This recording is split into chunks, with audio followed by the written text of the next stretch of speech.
Olá, minha gente, tudo bem? Estamos aqui novamente para compartilhar a palavra do Senhor. Desejo a cada um de vocês uma feliz Páscoa.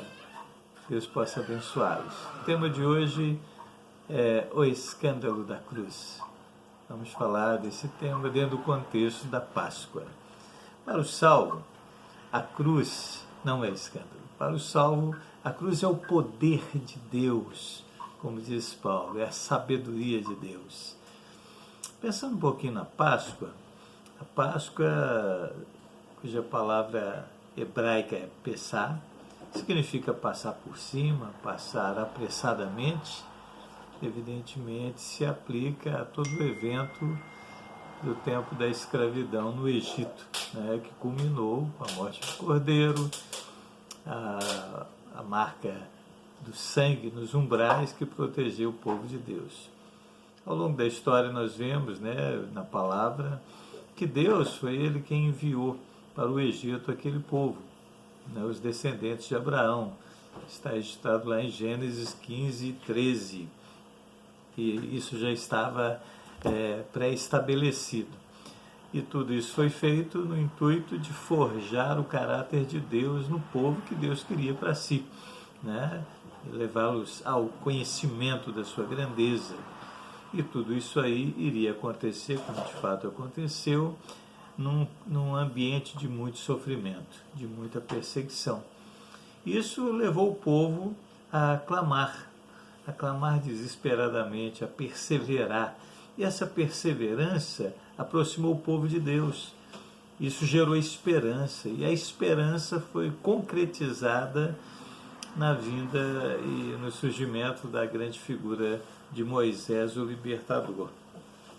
Nesse processo de libertação, a fé foi estimulada, especialmente naquele período das pragas, porque o povo de Deus foi protegido durante aquela ocasião.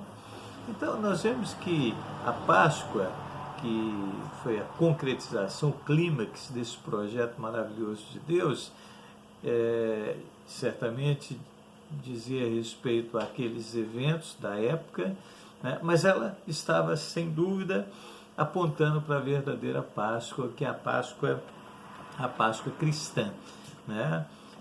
E essa Páscoa, ela, como vários itens, várias figuras, vários personagens do Velho Testamento, ela também estava nos remetendo à cruz de nosso Senhor Jesus Cristo, né? Essa cruz que é escândalo para muita gente, loucura para muita gente. Em 1 Coríntios, capítulo 1, verso 23, Paulo nos mostra que para o judeu a cruz não passava de um escândalo, ou pedra de tropeço, ou pedra de ofensa. A palavra grega é escândalo, e ela significa exatamente isso, uma ofensa, uma pedra de tropeço. E para os gregos, loucura. Por que é pedra de tropeço para os judeus? Porque os judeus, ao longo da sua experiência, ele entendeu de forma equivocada que a salvação se daria através do seu cumprimento ou da sua obediência à lei, né? E a circuncisão, que na realidade ela estava ali naquele ambiente quase que equivalente à própria mensagem da cruz para nós cristãos, né? Então os judeus não poderiam nunca admitir, né, que a cruz, que era um símbolo de uma morte cruel, uma morte que era tributada aos piores marginais da época, né? Era realmente um sinônimo de vergonha. Como poderia a cruz ser um meio de salvação? Então, para eles era realmente um escândalo, e continua sendo um escândalo para muita gente, porque a cruz ela nos nivela, ela realmente mostra a nossa ineficácia. E para os gregos ou os gentios de modo geral, a cruz era loucura, porque é algo inadmissível, algo que foge do entendimento humano. Para o homem natural, como diz Paulo aos Coríntios também, o homem natural não compreende as coisas de Deus, as coisas do Espírito de Deus, porque eles são loucura. Ele é incapaz de compreender as coisas na dimensão de Deus. Por isso a cruz passa a ser loucura para os gregos, para os gentios, né? E a gente está vendo exatamente nesses dias aí, por isso que eu creio que Deus ele tem propósito definido ao permitir toda essa avalanche de vírus de mortes terríveis, toda essa situação que a gente está vivendo do coronavírus, mas certamente isso contribui para revelar, para mostrar ao homem a sua ineficácia, com tanta tecnologia, com tanta capacidade humana de conhecimento, o homem se vê numa situação completamente de pés e mãos amarrados, porque ele não consegue agilizar, pelo menos com rapidez. Acredita-se que vai conseguir. É lógico que não tem dúvida de que há interesses econômicos espúrios em tudo isso aí, mas isso não vem ao caso. A questão toda é que a cruz, a mensagem da cruz é loucura, ela é inadmissível, ela confronta o homem, porque ela nivela o homem, ela coloca o homem num nível de incapacidade total de chegar a Deus pelas suas próprias forças. E a cruz diz que a mensagem da cruz nos ensina que é só através da cruz. E a cruz, ela diz respeito à salvação, à regeneração, ao novo nascimento, ao arrependimento, ao perdão dos pecados pelo poder do sangue do Cordeiro.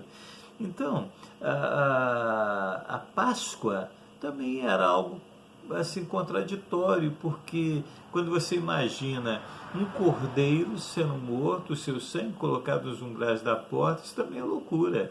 Mas é uma loucura que deu certo, né?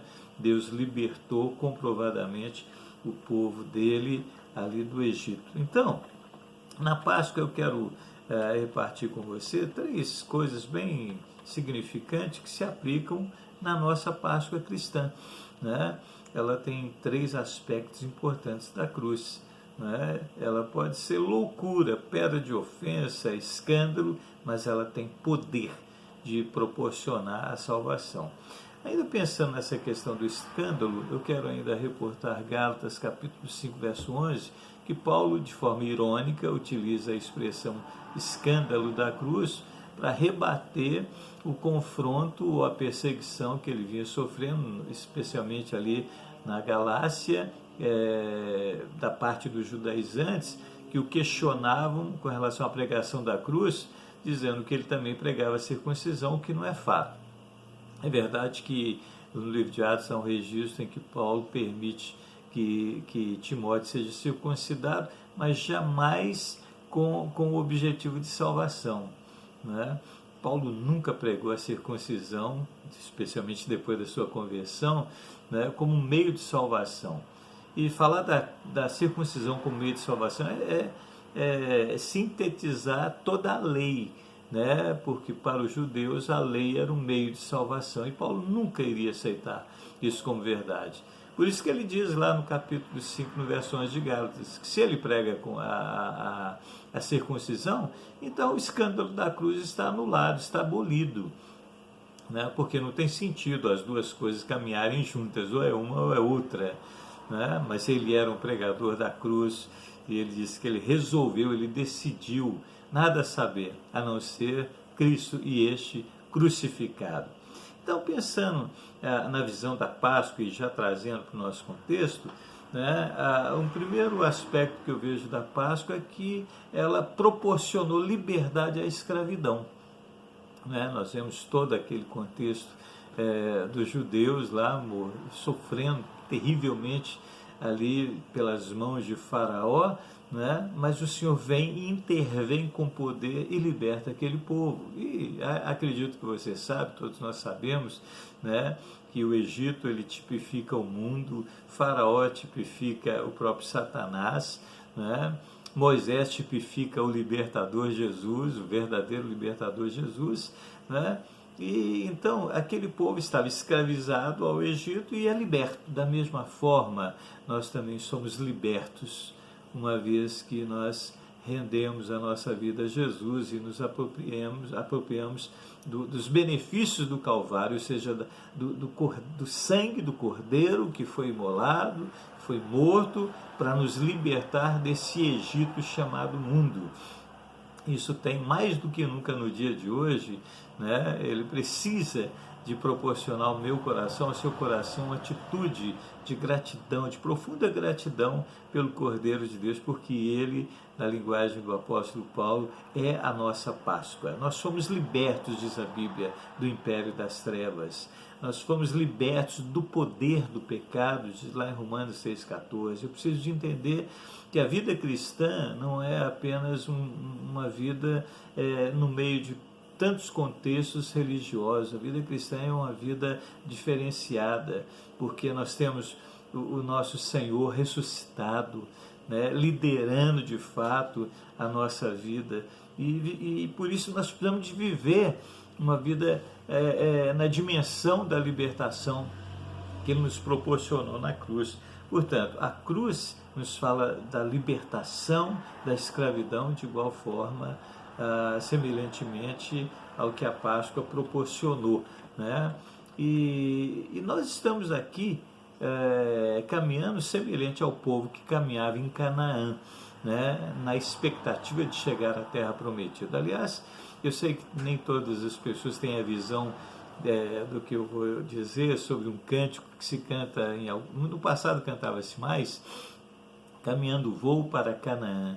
Quero dizer para você que, na perspectiva da palavra de Deus, nós não estamos caminhando para Canaã, nós estamos em Canaã, né? Canaã é terra de luta, é terra de conquista, é terra de vitória. Nós estamos caminhando para Jerusalém, conforme diz lá no livro de Apocalipse, capítulo 21, né? A nova Jerusalém que desce do céu. Nós não estamos caminhando para Canaã, estamos caminhando para Jerusalém. Mas estamos em Canaã, e em Canaã, do ponto de vista espiritual, precisamos de viver em vitória, conquistando dia a dia, né, as vitórias que o Senhor nos proporciona, e vencendo os inimigos que estão diante de nós, pela graça de Deus e pelo poder de Deus. O segundo aspecto da Páscoa, que também se aplica à Páscoa cristã, é a proteção da vulnerabilidade. Especialmente naquele tempo, né, das pragas, o povo era vulnerável, como qualquer um, poderia ser atingido pelas pragas, mas o Senhor deu alternativa, o Senhor criou meios, o Senhor os protegeu, né? Especialmente na 10ª praga, quando os primogênitos foram mortos, os primogênitos do povo de Deus foram preservados. Por quê? Porque o sangue do Cordeiro que ali foi imolado havia sido colocado, havia sido meio de marca ali nos umbrais, e o anjo da morte passou por cima. E olha, eu não tenho dúvida de que nós somos vulneráveis, até mesmo com relação a esse vírus do corona, mas nós temos uma proteção. Gosto muito do último verso do canto, de todo o hino Castelo Forte, mas no último verso vai dizer que, embora a vida vá, por nós Jesus está, e dar-nos-á seu reino. Então, ainda que a gente seja atingido aqui, nós temos uma esperança. Então, a vulnerabilidade no que diz respeito ao inferno, a morte sem Deus, ela foi banida, porque o Senhor nos comprou, o Senhor nos preserva, como preservou aqueles filhos de Deus, aquele povo de Deus, né, do anjo da morte.